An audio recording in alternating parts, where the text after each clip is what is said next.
Alright, so hey everyone, welcome back to another session of Learn Salesforce with me.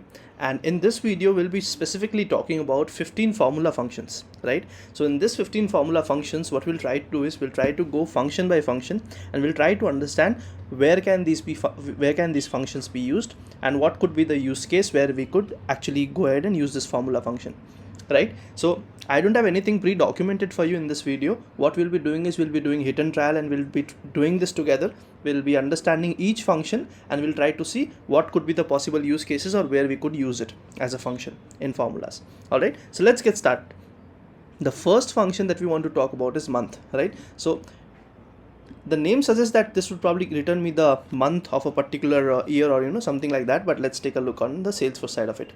So I'll just quickly go ahead into accounts, probably my favorite object. So let's say I'll go to fields and I'll create a new formula field. Okay, that's where we can use our formula functions. So let's create a new field, and let's just say that we want to fetch the current month. Okay, let's think that is what our use case is. Okay, so let's try to create a field surrounding that. I'll just call it formula. Let's say next. Now it asks for a return type, so let's give it number. We want the month number, so if it is June right now, it should give us 6, or something like that. So I'll just write in current month, and let's go ahead and click on next. I might have to come back and change the formula return type, but let's see how this function works. Alright, so this is my advanced formula screen, and I have all the function categories here, right? And what I have done is I have selected I've selected some key functions that are in this list, and we'll go through 15 of them today in this video. Okay, so you can explore other formula functions also, but let's try to look at the 15 of them. Now, which one is the first one? It is month, right? So I'll just quickly jump to M, and this is the month. And whenever you click on a function, it gives you a snapshot of what it actually does. So it returns the month, a number between 1 and 12 based on the date that you provide. Okay, so if I were to insert this is how it would look like, and it asks me for a date. So let's say that we want to fetch the month when the account was created, right? So I could use created date inside this particular field, or if I don't have to type it, I can use insert field, and I can just go to account, and I can find the created date, right? This field right here.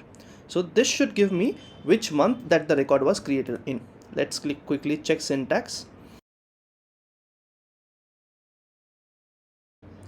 Okay, so this says that incorrect parameter type for function month, expected date, whereas it is received date time. Now this means that created date is not just a date field, it is a date time field. If I quickly take a look at it again, let's take a look at created date. It is a date time field, which is why this is a data type mismatch. So what we need to do first is try to convert this created date into this date time field into a date field. So we can do that using another function. Let's go to date and time. Let's find another function. So if you notice, I have a very straightforward function that says date value. It creates a date from its date time, right? As the name suggests, that it will pick up the date value from anything that you give to it. So I'll just type in date value here, and I'll enclose my created date within it. Now what does this mean? This means that find me the month for the date value of the created date, right? And this should work well. Let's click on check syntax again. Right, so no syntax errors now. What I can do is I can say treat blank fields as zeros, because it is a number field. We didn't have to change our return type because this will return a number, right? So we are good there. So now let's click on next, and let's provide the visibility to the system admin for now, because we'll be testing things as a system administrator. And let's add it to the page layout. Alright, so my field is saved. Now let's create an account record. And when I click on save, I should see the current month field, right? Do I see it here? Yeah, the current month is automatically populated as 6, right? So our function is working as expected. Now, one more interesting thing to note would be, if I take a look at the list view and I take a look at an existing account record, do we see the current month value there? We do, which means the formula automatically evaluates and calculates the results for past records also. So all your records will have the value on the field. All right, so that's the month function, the very first function. Now let's take a look at the second function, which is weekday. Alright, so the next function that we want to look at is weekday. right? Let's go back to our Salesforce environment and let's go to accounts again, and this time let's create another field. So we'll take a look at what Weekday does, and accordingly we'll create a use case. So let's click on new formula. Next, I'll name it day of week, and for now I'll keep it text. If we'll have to change it, we'll come back. Okay, next. Alright, so here let's take a look at date and time, and we should have the weekday function here, right? So I have the second last function that's called weekday, and if I click on it, it says that it returns the day of the week for the given date, using 1 for Sunday, 2 for Monday, through 7 for Saturday. So the first day would come as 1, Saturday would come as 7. So it starts from Sunday and ends on Saturday. And what parameter does it take? It takes a date field, right? So if I have to insert this function, and here I can just insert the created date, or let me just check if I have any other date field on account object. I'll just quickly check. So that was a date time field which we used in our previous example. I'm just checking if we can use something else. Yeah, so we have last activity date, right? So let's assume the use case wherein we'll be pulling in the last activity date, and we'll be checking what day of the week was the last activity made on.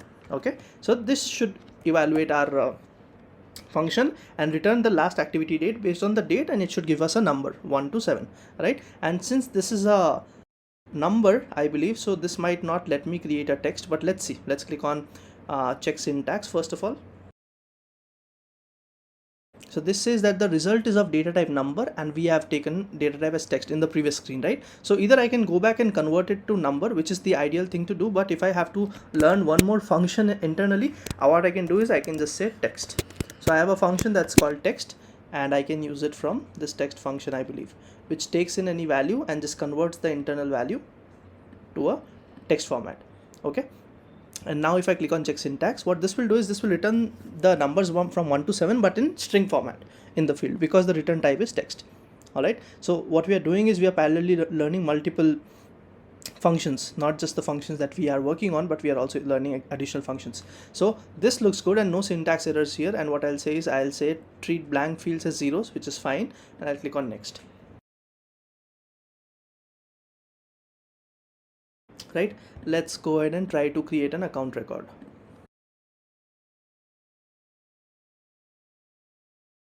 So let's say I modify this community account, right? And what day is today for me? It's Thursday. Let's see what happens. So if I click on edit and I make a change, let's say I update the type and I update agriculture here, I update the rating to hot, ownership to pub private. Let's click on save, and now I should see the field which is day of week, and it's not populating here, which means it might not be taking the last activity date value. So let's try to figure out what's going on here. What I'll do is I'll open developer console and I'll just query it out. Select last activity date from account where id equal to this account in concern. So let's see what is in the last activity date field. So it's empty, which means this has not been populated somehow, right? So we'll have to take a look at why is this not populated. Let's go to edit layout, and if we can bring this field in, we'll do that. So last activity date field is not available here. Let me quickly check what is this internal field, or I'll just go to object manager. Let's go to fields, and here do I see a last activity date? Last modified by field is there. So this last activated active date, or what is this field? Let's go back, let's go to fields, let's open our formula, day of week, last activity date. Let's take a look at this field, account Salesforce. So see, there's a difference, and this will probably be used on the back end, but let's check, let's try to understand. Like I said, we'll be doing this together, so let's face all the issues and let's try to resolve them. So this says that show last activity date on object detail page layout, which means this is not available. This is an help article from Salesforce. So last activity date, choose syntax. All right, to verify the last activity date, please check the open activity history last activity to confirm the same. I'm not sure why this is not coming up, but let's please follow the step to get the last activity date on the objects detail page. The field is not available for all objects as a best practice. Okay, you can check the API guide to see if the field is available for the object you need. So we are trying to leverage this for account. Let's see if this is available for us. So if I go to account, last activity date is here. So this says that the value is one of the following. It will either be the due date of the most recent event logged against the record or due date of the most recently closed task associated to the record, right? So let's do something. Let's create an associated task or an event and try to close it out. Okay, maybe then this will get populated and we'll get the day of week value coming in. Okay, so let's try to go in and let's try to create a task or an event. So if I switch to Lightning for tasks, let's go to accounts, let's open community account and let's create a new task. Okay, so I'll just create this task. I'll just create a dummy task call with a due date. I'll assign this to a contact which is related to this particular account and the status is in progress. I'll say save. Okay, and now that I've saved it, let's try to query and see if anything comes up here on the last activity date. I'll just click on refresh grid, nothing is here. I'll click on execute, nothing is coming here. So let's go back and let's try to close this task. Okay, so let's try to close it. Okay, so this is closed, I believe. Now let's go back and let's refresh. So I'm getting a date now, right? Which means the documentation says exactly the same thing, that the last activity date that you have will have any one of these two values. Either it would be the due date of the most recently closed task or it would be about the most recent event logged. Okay, so if you add another event logged, it would give you a date, or if you close a task, it would give you the last activity date. Right, now that we have a closed task, we get the activity date here, which is 23rd June, and since I have this value here, I believe my account should also have the day of week value. So day of week is 5, which is Thursday for me, right? So it's coming up fine. All right, so that's how you can use day of week in your functions. Now, what other use case could come up for these functions, like month, weekday, or day of week? You might have to calculate or do things based on the day. Let's say you have to do a specific thing if it is Friday. In that case, you can put a check. If weekday is equal to 6, only then set the value to something like that, right? And you can use this anywhere because it's a formula function. You can use it on process builder, on flow, on validation rules, or on your workflows, or on your formula fields, right? So that's how you can use this number based weekday, month functions. All right, sounds good. Great. I'm happy that we got to do this exercise on the second function itself. We had to dig in why things are not working, and then we found out that last activity date is this particular date, and you'll get the value only in specific conditions, right? Cool. Let's move on to the third function. All right, so the third function that we want to look at is blank value, right? Let's go to Salesforce and let's try to create a new field on accounts, and let's see what blank value gives us. Right, let's see what this function gives us. So I'll create formula,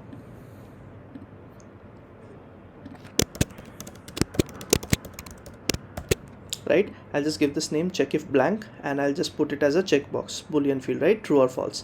Let's click on next, and here this time we have blank value, right? So this should probably be under logical or text. So let's check text. So I don't see it here. Maybe it is on logical.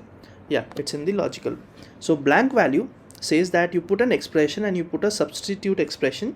It checks whether the expression is blank and it returns the substitute expression if it is blank. If expression is not blank, it returns the original expression value. This won't be a checkbox kind of a data type, right? It won't be true or false. It would give you a substitute expression, right? That's what blank value is about. So let me just go back and try to change the data type to string. Okay, so I'll just change the return type to text.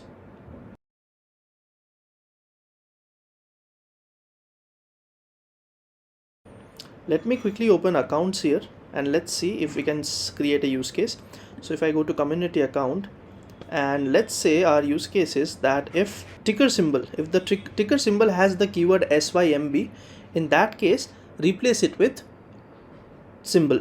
Okay, I mean just a weird use case, but let's try to understand the function. Okay, so now what I'll do is I'll put in the blank value function, and if I insert it, it says me expression and then the substitute expression, right? So I'll say under expression I can just say the ticker symbol, right? Is the ticker symbol equal to symbol? All right, if so, then replace it with symbol. Okay, let's try to see if I can check syntax and just see if this is fine. There might be data type issues. Yeah, so it says that incorrect argument type for function blank value, right? So this might be an issue. Let me try to add the text function maybe on the ticker symbol, because it's of a different data type. Let's try to see if this works. It still says that incorrect parameter type, right? So ticker symbol is probably a content type. Okay, it is nothing but, you know, it's a short code for any kind of finance that you want to look at, or probably some short code for companies. So let's not go ahead and use it. Let's use something that is accessible through our functions, right? So let's say website, right? Let's use website instead. So if website is equal to sim@sim.com, let's just say sim.com, and then just replace it with symbol.com. Okay, let's try to do that. Let's click on check syntax, and this says incorrect argument type for function blank value, right? Let's take a look at blank value again. Logical blank value, so it checks whether the expression is blank. Okay, so this checks whether the expression is blank. It does not equate to values, right? So I have to remove the string value, and it will just check if website field is blank, then it will put something as a replacement. So this is how it would work, right? If website is blank, then put this value on the website field. This is how it would work probably. Let's click on check syntax. This time we misread the description. Yeah, this time it says no syntax errors, right? So blank value would do nothing but it would check what is the expression. If that is blank, then it will replace it with this value right here. Okay, let's test it. So if it is blank, then I'll just say treat it as blanks. Okay, let's click on next. This should not come up because we are using blank value method. Let's make it available for the system admin. Account layout, save, and let's go back and refresh our account screen and check if blank has the website value, because it is blank, right? And if I put in some value, let's see what happens. If I put in save, see, it's basically coming up with whatever value is there on the website field. Okay, and if it is blank, what will happen? It should give us the symbol.com website. So you see symbol.com is coming here. So if it is blank, it is giving us this value. If not, it is putting the value whatever is on the website field. All right, so you can probably use this particular function for, you know, stamping a value on another field, and you could probably put some checks and, you know, see if you want to put a substitute expression. So let's say someone has put a question mark instead of a slash. You want to replace it because it is a bad character. So you can do some things like that with this particular function. All right, so that was blank value to you. The next function we'll be looking at is if function. All right, so the fourth function that we are going to talk about is the if function, right? So as the name suggests, you might have different conditions or criteria, and based on whether a criteria matches, you want to set a value or unset a value, or probably set some values, right? So let's take a look at if condition or the if formula function on the Salesforce side.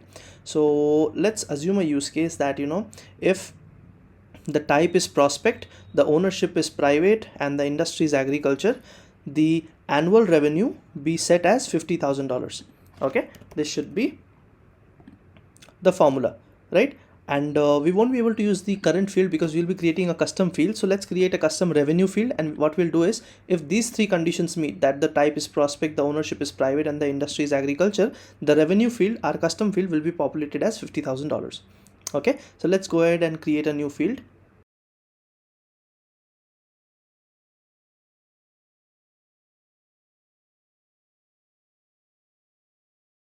And now here I have the if function available here. And what does this say? This says that if the logical test evaluates to true, then put this value, or else put it put the value which is in the false condition, right? If I click on insert, it says that checks whether a condition is true and returns one value if true and another value if false. So this will be my true value, this will be my false value. So let's assume that we want to put 50,000 if it is true, which means all the conditions are met, or else we can put $25,000. Okay, now what is our logical test?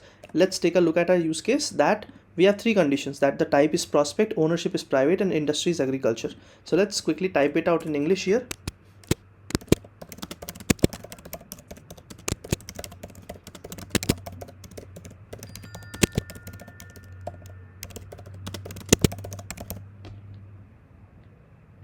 Right, so these are the three things. So what are the three fields that I need? Let me just segregate this function so that we are able to read it a bit more better. Right, now here I want to write my logical test. So my logical test says that the type should be prospect. The first thing is type. So let me just go ahead and insert type. It got inserted there. I'll just bring it down here. Is equal to prospect, right? Similarly, industry equals agriculture, and third, ownership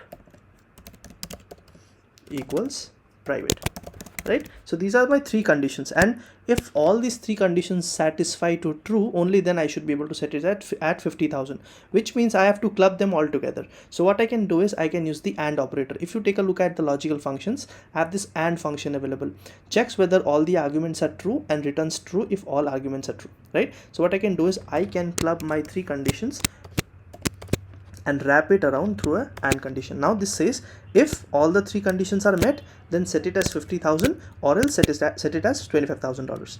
Make sense? Let's go ahead and remove the English language here, and let's try to check syntax and see if we are good to go or there's some issue.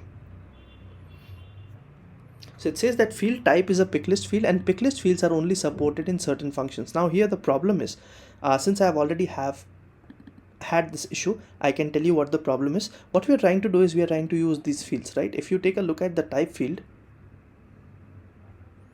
what is the data type of the type field? It is a picklist type field, right? And what are we trying to do? We are trying to equate a picklist field with a string literal, which Salesforce does not allow. That's a type mismatch or a data type mismatch, right? So what you'll have to do is to be able to check or compare your picklist with a text value, you can use a function that converts your picklist into text values, right? So we have seen the text function already. You can go ahead and use that. Or apart from that, there's another function available which is called isPickVal, right? So if I take a look at text, let's see if I find it here. isPickVal is here. Now what does this do? This takes a picklist field and compares the text literal and returns true or false based on that. Okay, so how could we rewrite this using this function? If I bring in my function here, this says picklist field, which should be industry, and what should be my text literal? It should be agriculture. So this is same as comparing, but it is just that it is comparing a picklist value, right? I can get rid of this, and similarly I can use this for my ownership also. So I'll copy paste it here. I'll put ownership here, and this should be private, right? Now because you are comparing or trying to compare string literals with fields that are picklist, you cannot do it directly. That is an error that you'll always face. So you can either use the text function, which I used on the first criteria, or you can use the isPickVal function, right? So we got to learn another function here. Cool. So now let's click on check syntax. There should be one issue because I did not put a comma here, right? So there should be comma because this is logical 1, this is logical 2, and this is logical 3 wrapped around an AND condition. Okay, and have I closed my AND bracket? No, I have not, so I'll close it here.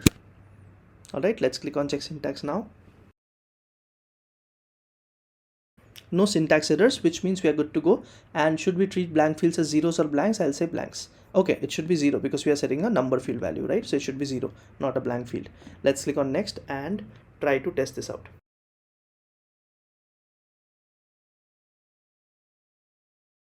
And is there an amount field? Yeah, it is amount, and it is 50,000 if you notice, because we already have the criteria met, right? What if I change any one of those criterias and I move this agricultural to apparel? Should this convert to 25,000? I think so, yes, but let's check. So see, this is now 25,000, which means all these three criteria or conditions have to be true in the AND condition. And if the function that we are using for this particular use case, if If that evaluates to true, it should be 50,000 here on the formula field, and if it is false, it should be 25,000, right? So it's working as expected. Great. Let's take a look at our next function, which is null value. Alright, so in this video we'll talk about the fifth function, which is null value, right? So let's take a look at the Salesforce side and see what this null value is and how can we use it as a formula function. So I'll again go to account and I'll create a field. Now before I move forward, I would also like to tell you guys is like, do not just take a look at this video and understand what the method does or what the function does, but at the same time what you can do is you can open your own developer edition org and try to use the function in a use case that you want to implement it in, any object, any use case that you want this to fit in, and you can try leveraging and using these functions that I am showcasing. And this is probably how we will learn, right?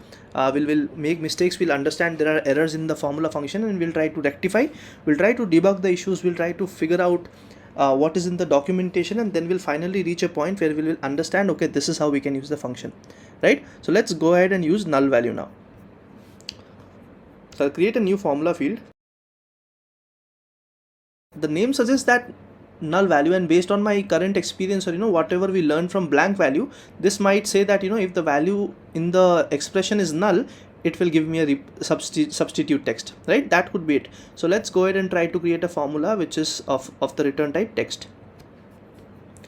So I'll create a text type formula and I'll just call it null replacement. Okay, I know I'm just making up random field names, but for now that should be fine. Let's click on next. It's important to understand the use case. Let's go and find null value. So this might also be in the logical section. Let's check. Yep. So if I open null value, this says similar to what I said, right? So expression and then a substitute expression, and this is how it would look like. And what does it say? It checks whether the expression is null and returns the substitute expression if it is null. If it is not null, it returns the original expression. Now this is similar to blank. Now let's try to understand why are there two different methods, right? A question that is always haunted me is that what's the difference between blank and null? For example, if I have a field that I was using here that was website, it was blank, right? Then what is null, right? If I go to accounts and I open this community account field record, and what I try to do here is I try to edit this website and I try to put in some website at gmail.com, and let's take a look at this check if blank field. If I click on save, we have the blank value function, right, which is replacing it with whatever value is in the website. But now if I empty it and I don't put in anything, let's click on save. This brings in the symbol.com the website link. Now if you notice, when we empty it, this becomes blank, right? But if there's a field that has not been touched and no values have been provided to it, the value that it stores by default is null. Now for example, if I take a look at this customer priority, this value is null. This is not blank. This would be blank if I fill it and then I clear it out.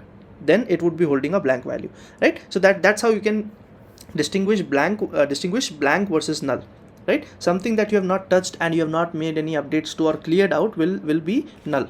But if something you have touched and you have made some changes and then you have cleared it out, will probably be a blank. Make sense?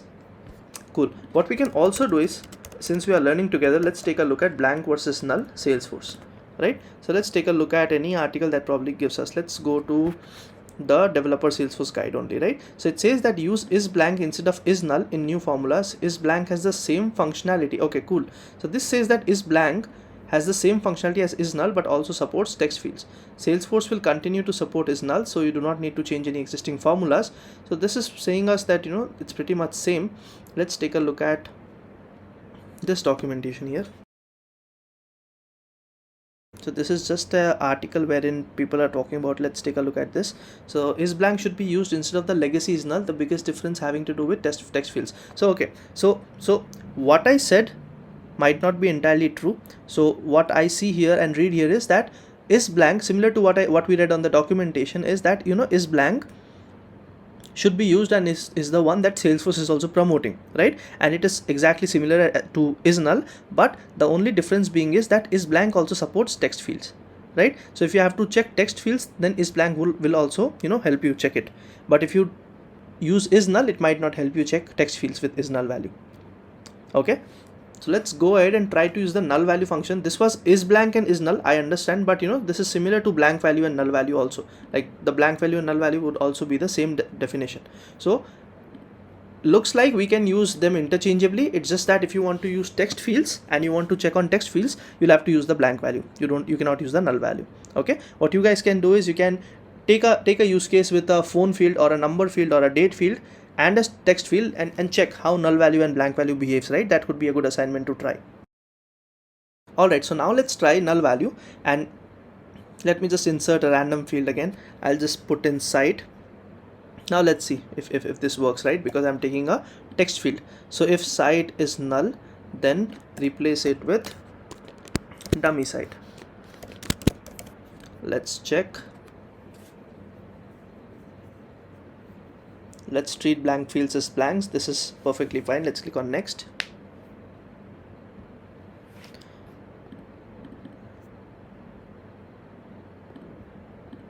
Next. Save.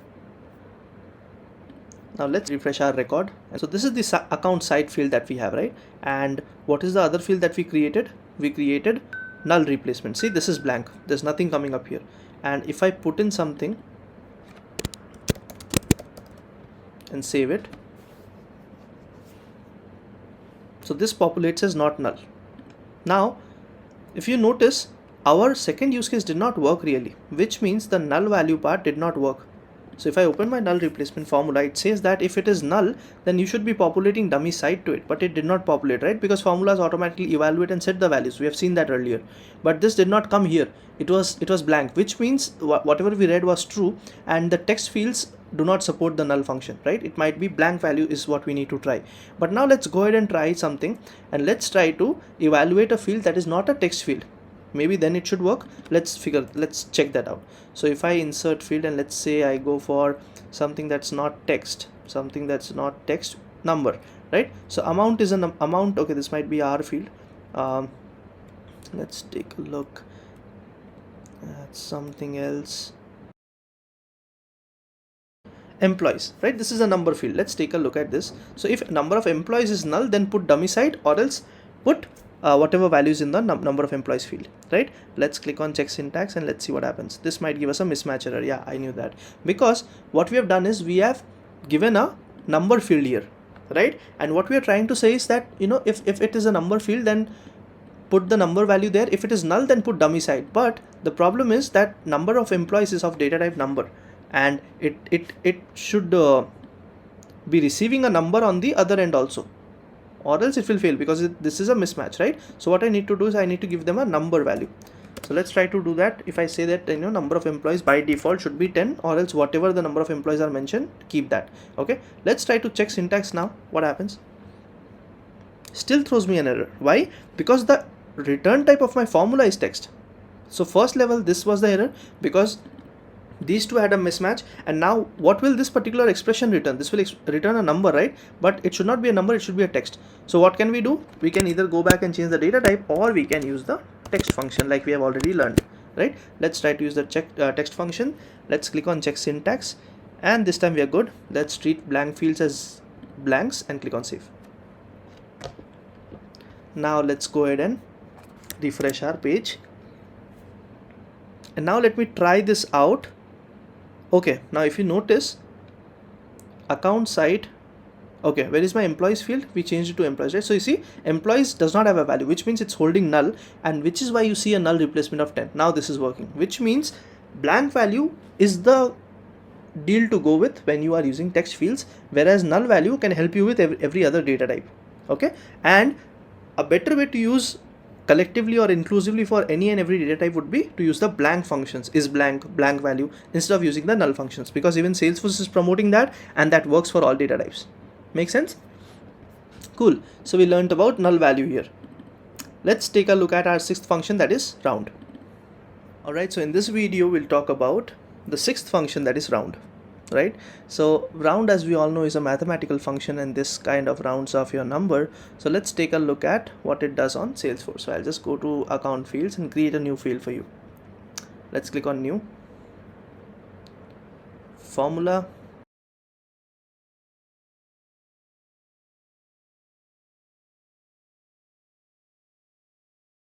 I'll call it rounded off value, and I'll put it as a number, right? Because this would be a number. And since this would be a rounded off value, I'll just give 1 decimal points for now. Let's see what happens. Let's click on next.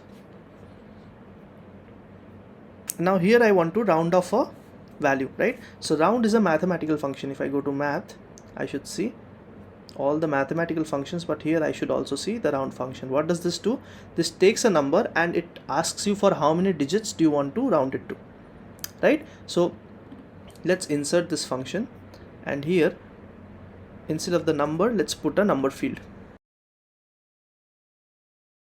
So amount is a number field, right? Let's put this in, and we want to round it off to 1 digit, let's say. Okay, let's click on check syntax. Looks good. Let's treat blank fields as zeros because this is a number formula field. Let's click on next.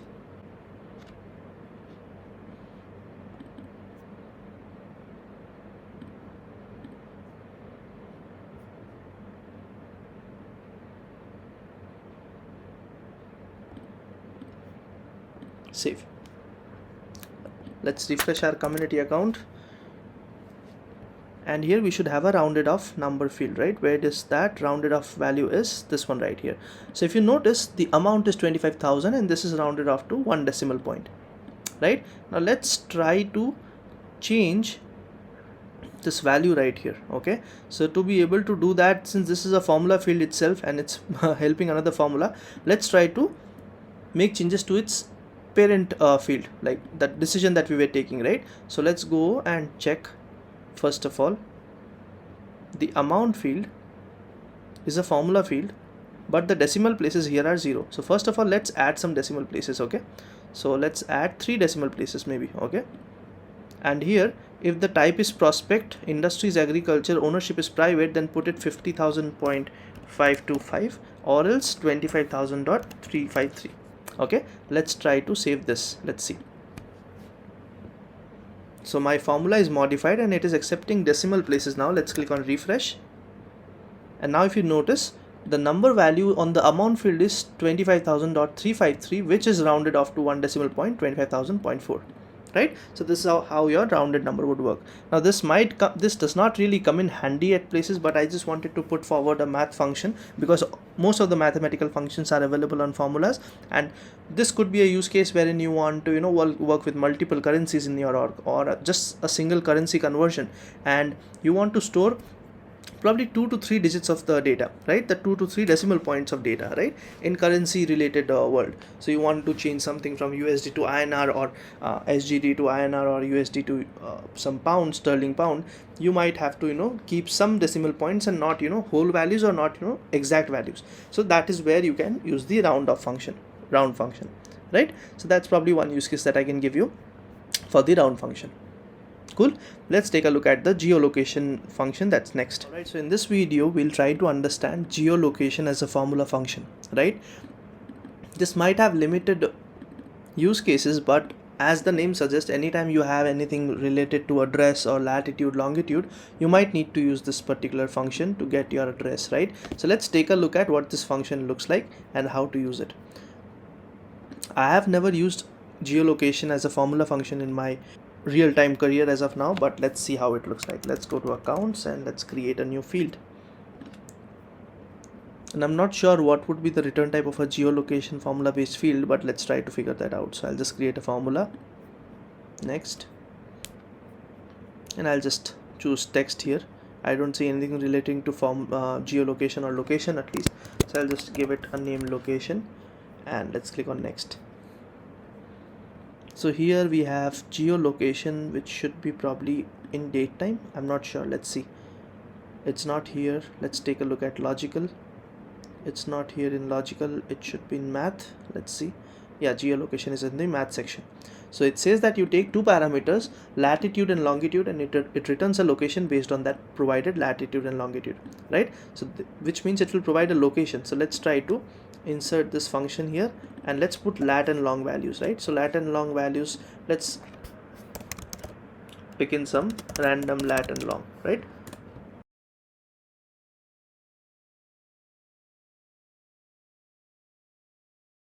How does this work? I'm not sure. Okay, let's click on this pick random coordinates. Yeah, this is fine. So I'll just pick this particular latitude. I don't even know what this place is, but let's go ahead and try to put this as the latitude, which is the first parameter, and the second parameter should be the longitude, right? So they both have the minus sign here, so let's put that as well, and let's click on check syntax. So this says that the result type is of data type location, and it is incompatible with expected data type text. So can we use the text function here? Let's check. Will this work or will it not? Let's check. Yeah, it did not, because text function also takes in either a number, date time, pick list, but it has received a return type of a location type, right? So how do we, what should be the data type of a geolocation formula? Salesforce, let's try to figure it out. Let's try to see if anyone has faced this issue. So geolocation function will return a value whose data type is location. Salesforce does not have a location in its data type, and that's the reason why we cannot use geolocation function alone. So it has to be clubbed with the distance function, right? So this is from Trailhead, from some Trailblazer, and probably this is the issue.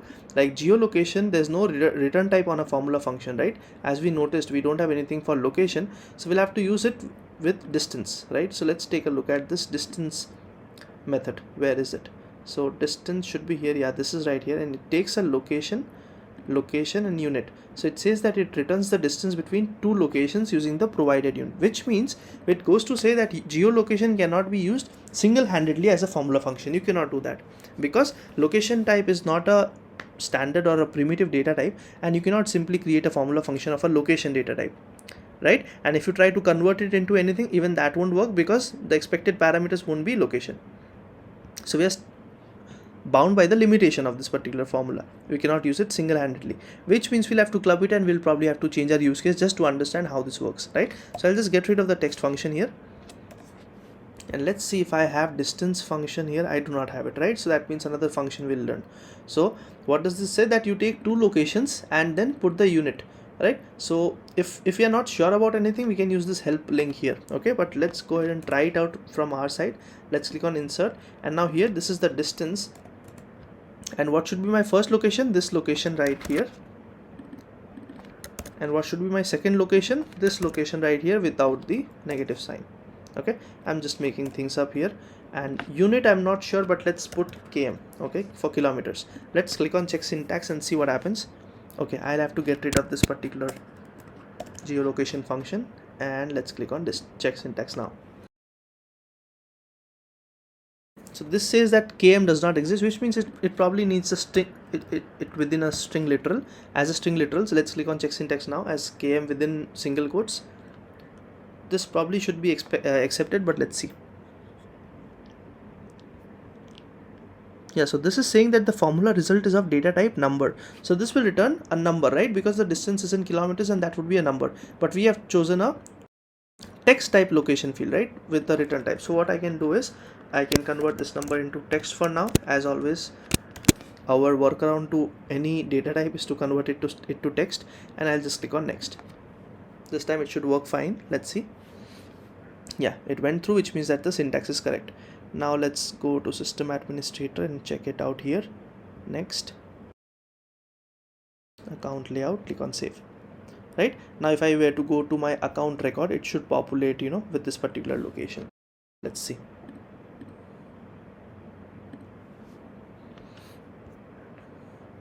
So this says that the distance is 9614 point something, right? Now if you were to round it off, would you be able to do it? Yes, because we learned the round function, right? We could round it off to 1 or 2 digits, decimals, right? So this is the distance. Now what does that goes to say?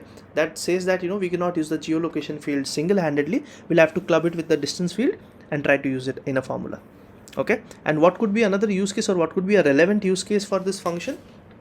This could actually be the distance between two different healthcare units, right? This could be different distance between two different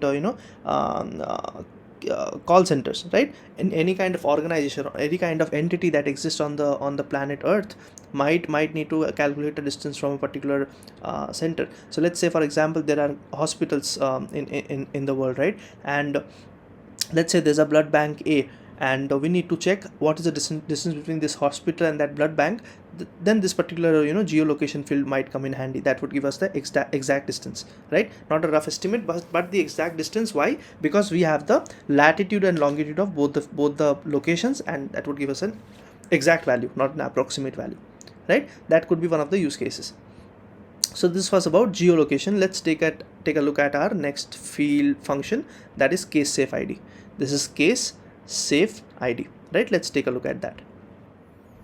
Alright, so in this video we'll talk about the 8th formula function, which is CASESAFEID, right? Now many of us might not know that there are two versions of our record IDs that we have on Salesforce, right? So if I open any record, which is the community account again right here, what you notice on this URL is your record ID.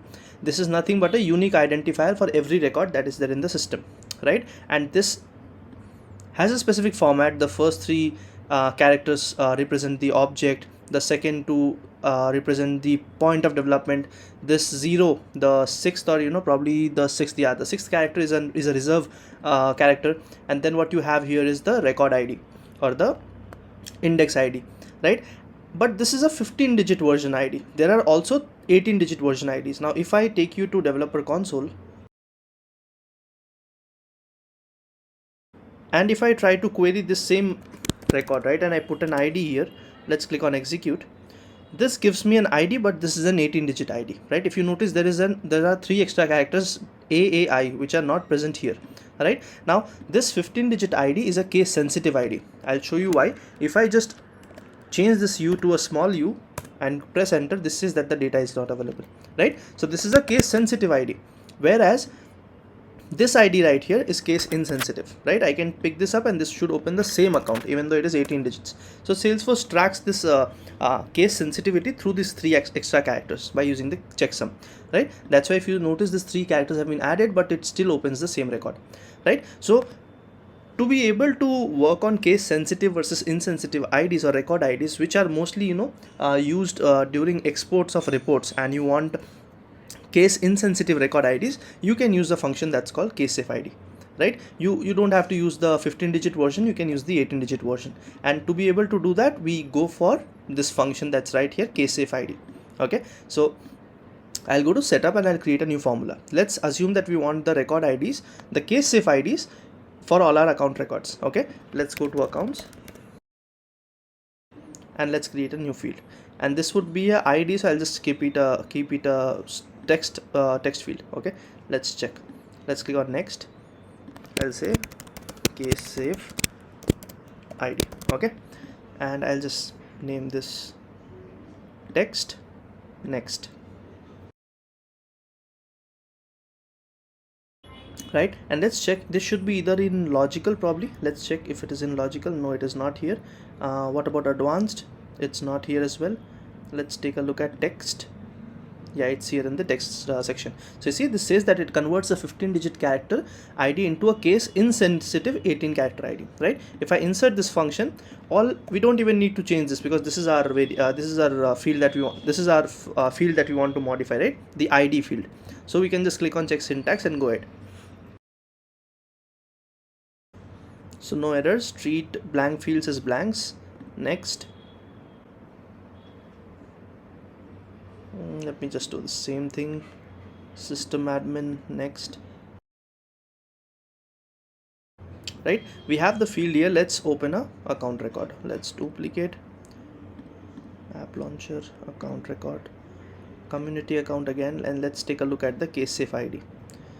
So if you notice, This right here is the CASESAFEID. This is a read-only field because it's a formula field and it holds the 18-digit version, which is case insensitive, right? So you can leverage this and you can use this for reporting purposes or any kind of URL that you want to map or create. You can use case-safe versions. Make sense? Great. Let's take a look at the next function, which is contains, right?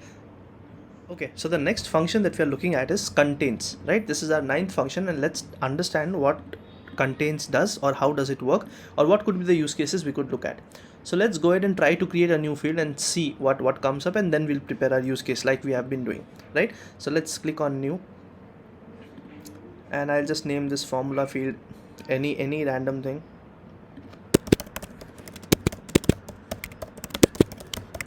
Testing my contains formula, okay? And let's make this text or maybe checkbox. Let's click on next. And contains, as the name suggests, it might be on the text function. So let's take a look at the text section. Yeah, it's here, right? Contains. So it checks if the text contains a specified character and it returns true or false. So our boolean check or our checkbox data type is correct. It should be true or false. And what we can do is we can basically check if a particular string or a string literal is present on a text, or a text field rather, right? So let's go ahead and try to insert a text field.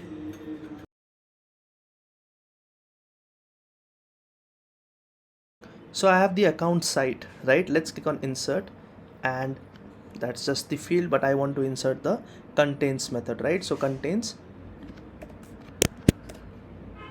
So what we want to do is, does site contain the keyword .com? That is what we want to check, okay? .com. So if it does, it will populate this particular formula field to true, or else it will populate it to false, okay? Let's check syntax quickly.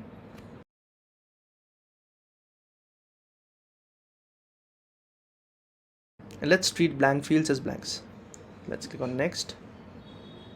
Ideally there won't be any blank fields because this will either be true or false, but let's check. Next.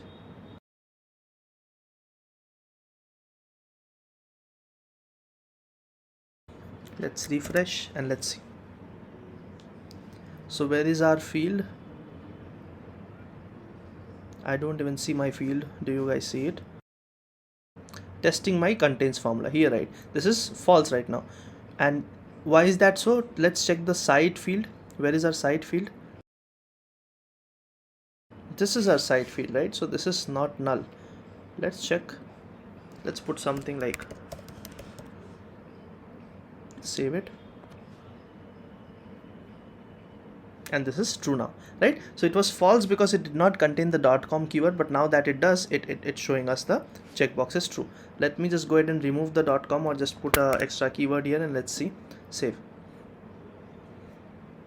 So it's turned back to false, right? So this function might come in handy. When would this come in handy? When you want to check for things like exactly what we did, right? If a particular field contains a particular string or a literal, you want to set some values, right? And you can use this on your flows or your process builder or your validation rules and everywhere, right? That is where it will come handy. So let's assume that if the profile name contains the keyword Salesforce, then you want to provide some specific permission to be able to modify a field, any random use case, something similar to that, right? Any kind of profile checks, user checks, any kind of country checks, if the country field contains the country India, then you might want to set the currency as INR. So you might use this in automation for checking the contains flag, okay? So that was about the contains function. The next function we'll be looking at is the includes function. Understand what does includes function do, right? Let's go back and create another field. Let's go to edit object, or let's say view fields. I've been doing all of this on Salesforce Classic because I prefer Salesforce Classic over Lightning. It gives me a bit more advantage in terms of speed, and I am a bit comfortable doing any admin or any background related work in Classic.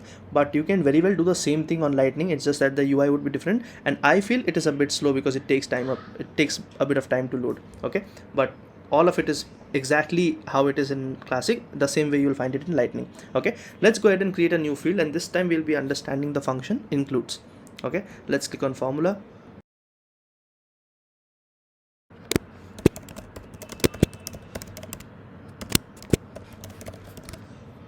I'm out of names, so I'm just giving it testing includes function, and let's put it text for now. If we want to change the data type, we can come back. Next. And here include should also be a text function, I believe. Let's check. Yeah, it is on the text section. Now what does this say? This says includes multi-select pick list comma text literal. Now it says that it determines if any value selected in a multi-select pick list equals to a text literal you specify or not. So this includes function is specifically for multi-select pick list, right? Because when you have a multi-select pick list, you might select one or more values and save the record, right? And to be able to check whether a specific value is included, you can use the includes function. Okay, so if I insert this function right here, this gives me either it gives me an option to choose a multi-select pick list and a text literal. Okay, but now let's check if we have a multi-select pick list here.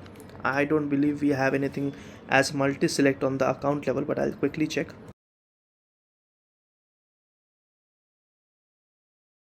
Yeah, I don't see anything here, but what we can do is we can create another field for our formula, right? So I'll just go to view fields. I'll create a multi-select pick list quickly.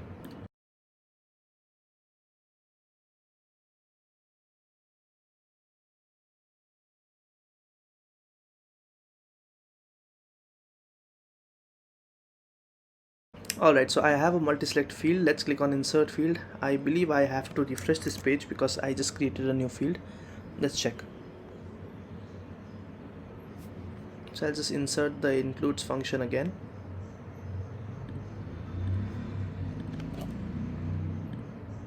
And here I'll just include the alphabet pick list, and I'll check if this has X in it. Okay, if X is selected, then this would evaluate to true, but we have created a text function, right? So let's give it some value. So let's try to use another function, and what I can do is I can use an if condition, right? An if function. So if alphabets include X, what I can do is I can say great, and if it does not, I'll say fine. Okay, so these are the two options that I have when an expression is evaluated to true, right? If you remember, we worked on the if condition, right? We worked on the if function. What does it do? It does a logical test, which we are doing right here. This will evaluate to true or false, and then if it is true, then it will give me this value, the second value here, and if it is false, it will give me this value, right? So now let's I think we'll need another. Okay, yeah, this bracket is here, so this should be syntactically fine. Let's click on check syntax.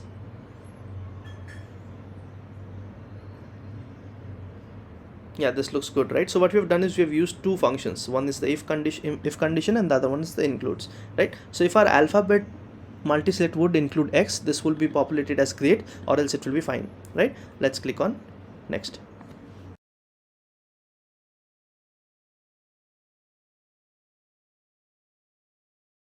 Now let's take a look at our community account, and this is testing my includes function. This is fine, right? Which means my alphabets multi-select does not have the X keyword because we did not even populate anything. Let's go ahead and put in B, C and D, right? What happens then? It will still show me fine because X is still not included, right? Let's see, it's still fine.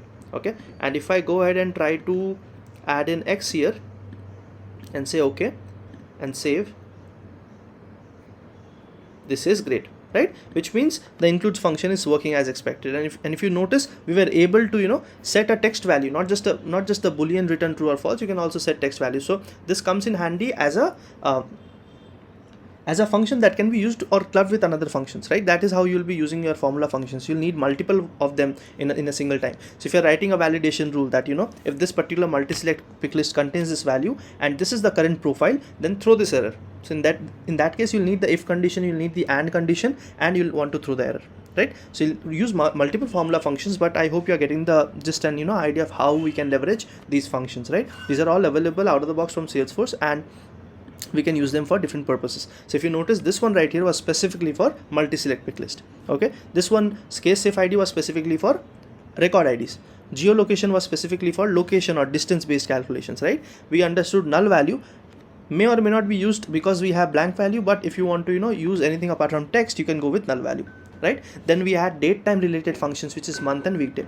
Cool. I hope you guys are also doing your own use cases parallelly. Once you see a video and understand what this function does, I would definitely encourage you to try and do a similar kind of a use case on the contact object, maybe on the lead object. Maybe I'm doing and showcasing it to you on account object. What you can do is you can prepare a small use case, just like how I'm doing, right? You can prepare a small use case, try to figure out using the formula function, and you can also try other formula functions, right? We are learning about 15 to 20 of them here, but there are about 50 to 60 functions, right? And if you just take a look at the function, click on it and understand what it does, you can very well convert it into a use case and just see how you can use that function. And once you do it yourself, what will happen is the next time when you have a use case or a user story wherein the client wants you to do something, this will click, right? This will click and you'll understand, okay, I might be able to use that function, I might be able to use this function. And these formula functions come in handy everywhere, be it process builders, be it flow builders, be it workflows, be it validation rules, or be it simply creating formulas. These will come in handy everywhere, and these are the same set of functions that will be getting everywhere. Cool, great. So that's 10 functions that we have discussed. Let's take a look at our next 5, the upcoming 5. The 11th one is substitute. Alright, so the next function that we want to look at is substitute, right? Let's quickly move on to our org and let's create a new field. So as the name suggests, it will probably be substituting some text value or a text literal. Let's check how this works, right? So I'll go ahead and choose formula. I'll call it trying substitute. I've literally run out of names for fields, but I guess that's fine. And I'll keep it text. Okay, let's click on next. Now here substitute should also come under text functions, I believe. Yeah, this is here, right here, right? And this says that substitute text, old text and new text. So it substitutes the new text for old text in a text string, right? And you can use it whenever you want to replace a specific text in a text string, right? This can come in handy when you want to tackle any bad data, or if you want to do any kind of use case wherein that if the end user enters something specific that needs to be replaced because that's not correct or that might not help our system. So in that case you can use this substitute function, right? I'll quickly insert this here and let's pick up a text field from our field gallery. Let's click on insert field and let's say I want to pick up the account name. So let's say whenever user enters something like test, I want to call it training. Okay, so now what will happen is if there's a name that has the keyword test in it, this will be substituted as training. Okay, let's quickly check syntax. This looks good. I'll treat blank fields as blanks because I'm using a text field, not a number field. Let's click on next.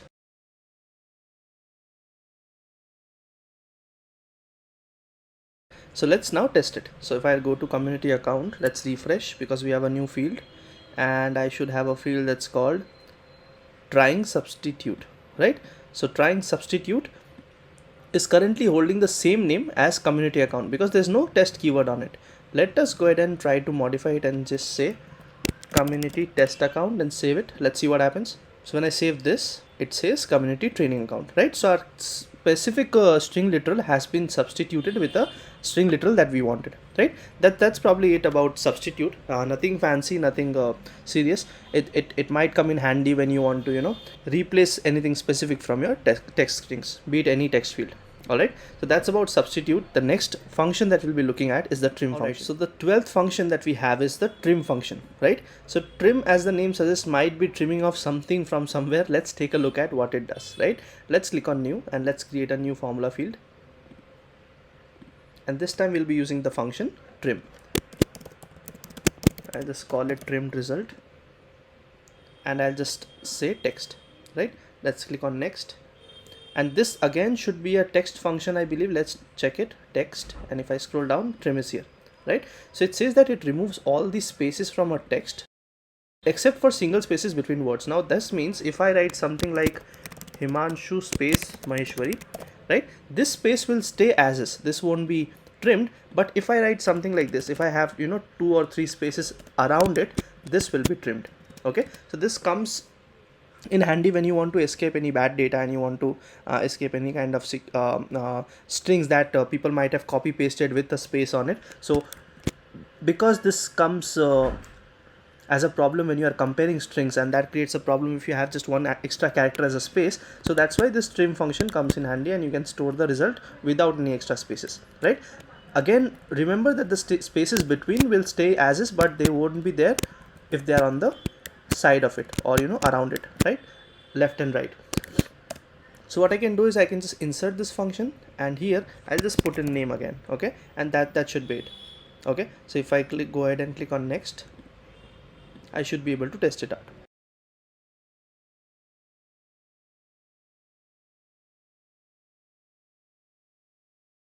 Do you see the new field that I created? Trim result, this right here, right? So this is community test account right now, but if I just go ahead and try to modify it, I add multiple spaces here, and I add a space at the end and at the front.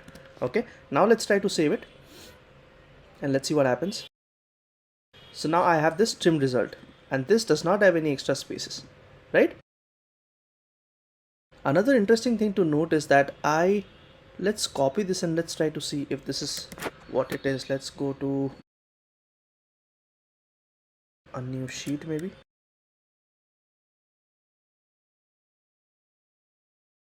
Let's check how many spaces does this have, right? So this is how it looks, which means if I go here, there's one space here, which means all our extra spaces in between have also been trimmed, but single spaces have been retained. Okay, so single spaces will be there, but multiple spaces will also not make through. So if I scroll to the end, I don't see any spaces here. If I try to use the arrow, and on the start also I don't see it. But remember, we put in some spaces in between also, and that have also been trimmed if there were more than one. So single spaces will stay as is, multiple spaces will be replaced with a single space. Alright, that's what trim is all about.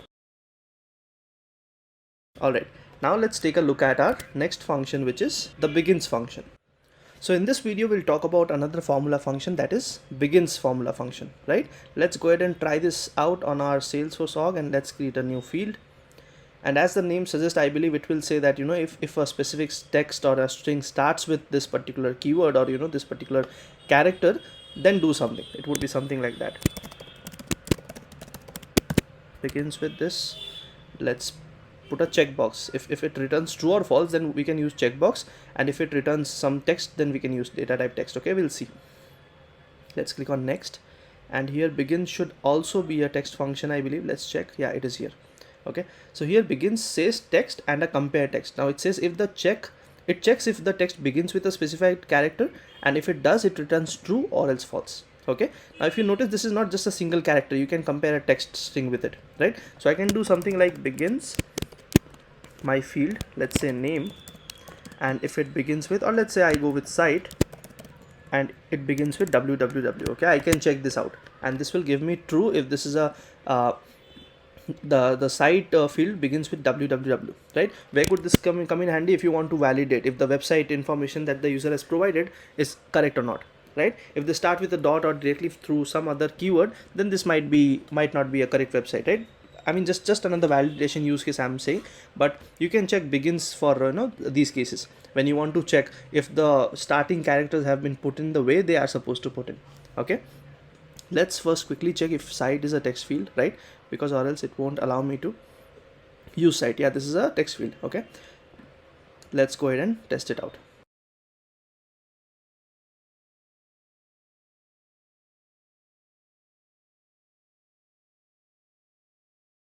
Alright, let's test it out. Begins with this is currently false, right? Which means my site is not starting with www. See, this is gmail dot something. So if I just start this with www dot and say save, this is now true. But what would happen if I say there are 4 W's, right? It would still give me true. Let's check it out. Right, so it's still giving me true because it still starts with www, right? It's not checking that all the 4 characters, but it's checking the first 3 as www, which means this single-handedly might not be a good entirely correct validation for checking if they are putting a correct site, right? You might also need to check if they are putting more than this, right? So I could do something like if it begins with www and it does not begin with www, right? You could do something like that, or you could probably use another function. Okay, so that was about the begins function. Let's take a look at our next function, which is image. Alright, so in this formula function, we'll talk about our second last function of the video or the course, and this is image function, right? Let's take a look at how this works. This sometimes comes in handy. I have not used image as such on my requirements, but what you can do is whenever you have something visual to be shown, or any kind of UI display that you want to do, any kind of field that you want to show as a visual representation, you can use the image tag, right? But let's take a look at how this works. Okay, let's click on new, and let's say formula, next,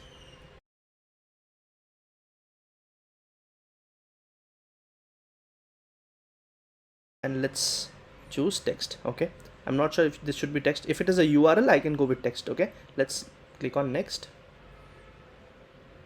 and let's see where our image function is. It should be in advanced maybe. Okay, there's only currency rate here. What about logical? It's not in logical, then probably it's on text, right? Yeah, it's here. So this says it inserts an image simply, and what does it do? It takes a image URL. You can provide an alternate text. This is for caching and for your source data, and then you can provide your height and width, right? So if I insert this, and let's say I provide height and width, so I just say 400 pixels by 400 pixels. I'm assuming this is in pixels, and my alternate text would be training image, and my image URL should be, let's pick something up from the internet. Salesforce makes sense, right? So if I just quickly go to images, I should have this logo. Let's open this image in new tab, and I can pick up this particular URL. Okay, let's try doing that, and let's see if it works. Okay, whoa, this is a very big URL, so that should be fine, but let's see. And I'm not able to put any quotes here, so let's try to trim this out. Let's click on it, and let's just copy link address. Let's see if this works or not. Okay, this points to my channel, but I don't think this will work. Let's see. If I click on check syntax, this says error syntax. Okay, there's something here. So let's take a look at how the function behaves. So if I go to image again, so this says inserts, but there's a comma here, right? Alternate text. So I might not need this quotes maybe, because these two things are together, if you notice, right? So let's see. Let's click on check syntax. Yeah, there's still a missing bracket. So what if I do something like this? Yeah, so this is all together, right? So it's taking the alternate text followed by the height and width, okay, in a specific format, but this has to be inside a URL. Let's see if this works. Okay, and I am not sure if this particular URL will work, but let's try it out and then we'll change it. Okay, if it does not work, let's click on next. Do you think we'll see the logo?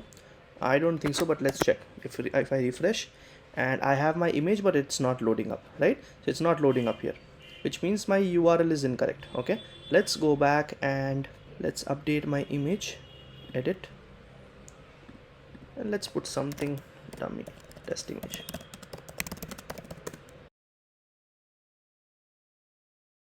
This looks good. Open image in new tab. These are all very long URLs. I'm looking for a short code, right? Let's take a look at this particular image. Yeah, this should be fine. Let's try this out. Okay, let's go back to our field and let's change the URL to this particular URL. Okay, this is not an image URL, this is a channel link, right? So it should be something for JPG or PNG. Now let's try to save it and see if this works. Let's refresh. And yeah, this is coming up, right? So this is how you can show an image, and you see your alternate text has gone away from here. If your image does not load because of some reasons, you'll see the alternate text, and it is 400 by 400 pixels as the height and width, but I don't think this is 400 by 400. So we'll have to check why does it take those height and width and does not use it at all, because it looks exactly how it looks here, right? So it might be the minimum or the maximum width that you can capture. That might be the value. If we want to quickly check, we can go ahead and take a look at the help document for the function. So if I type in image Salesforce help, It's very simple. You can just type in this and you can say use images in formula fields. So this is a Salesforce help article, and you can take a look at what those height and width are and what can be done using those. Okay.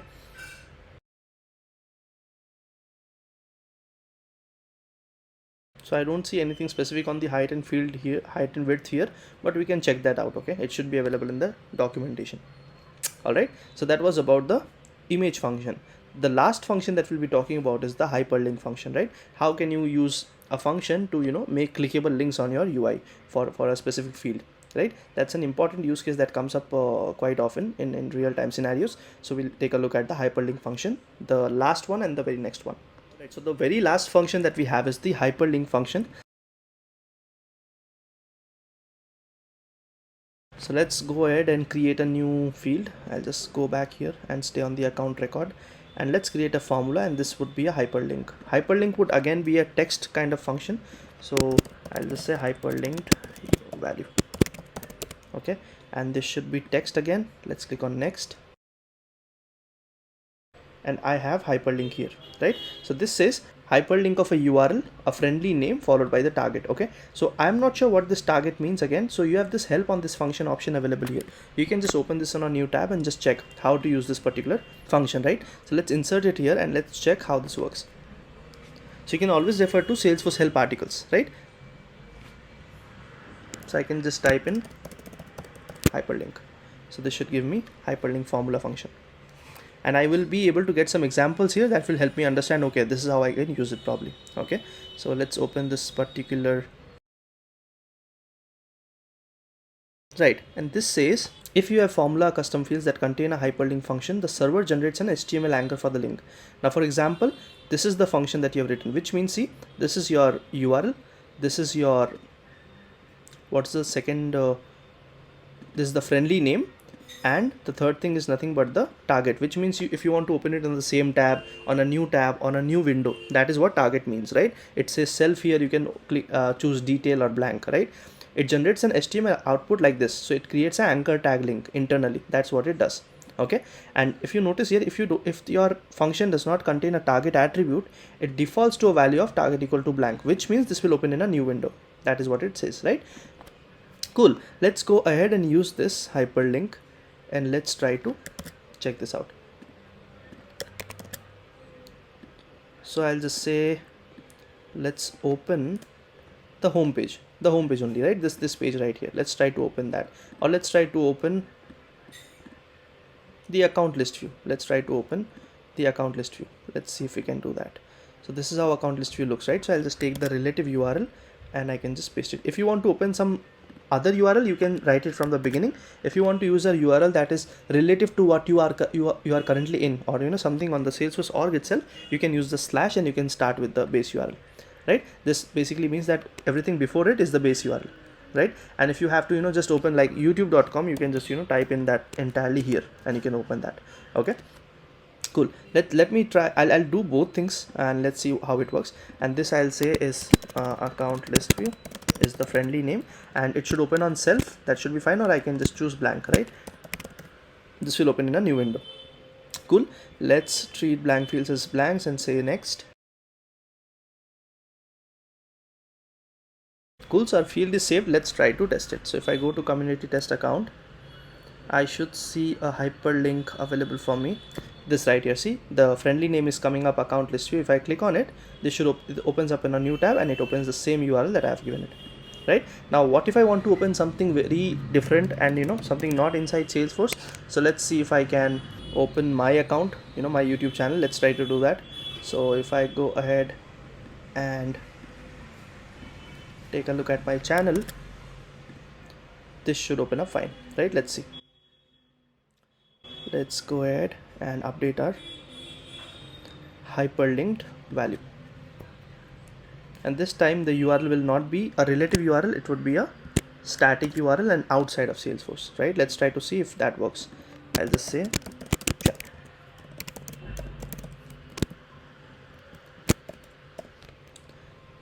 Let's say save. Right now let's try and refresh and see if this works. So this is updated, and if I click on this, it opens up my channel. right? So it's working perfectly fine.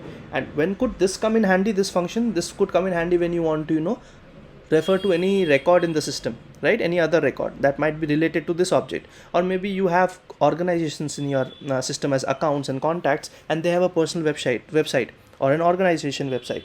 If you want people to be redirected there, you can use a hyperlink value, right? So these are some use cases when you might need hyperlink. Hyperlink is also good for list views. You might want to have redirection options on the list view, so you create a hyperlink field there also. Make sense?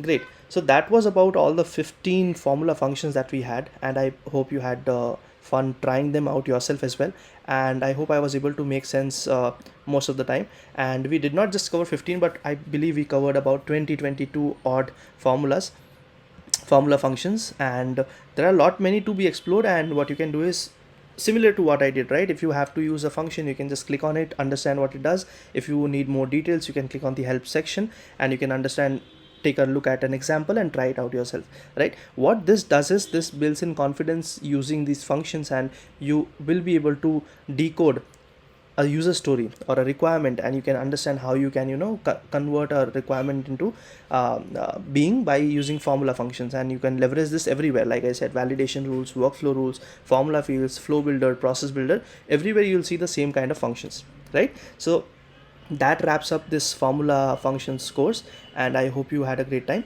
And if you need an assignment, if you need hands-on questions on formula functions that you want to practice, you can definitely let me know, and I'll put that up. Okay, great.